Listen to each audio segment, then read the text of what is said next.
What's up, everyone? Welcome to Program Your Remote. Today we're going to take a look at how to connect your phone to a Toyota Tacoma. I'm going to be demonstrating on a 2022 Tacoma in the video, but it will be the same on a few different years. I'm going to be demonstrating this on an iPhone. Other phones will be similar.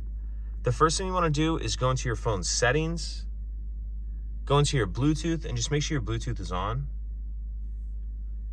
Now taking a look at our radio, you'll need the vehicle either on or running. And if you're not already on there, go ahead and click the home screen right here. Once you're on the home screen, we'll click Select Phone. From this screen, we'll click Add. Now if we take a look at our phone, we see it pop up as Toyota Tacoma. Go ahead and click on that.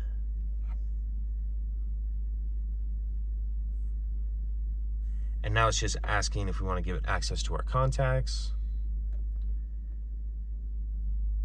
And as you can see, it shows connected on the phone. And now we're connected on this screen. So pretty simple. If you have any questions, please let me know. If you could take a second to like and subscribe, it helps us out, and I'd appreciate it. Thank you.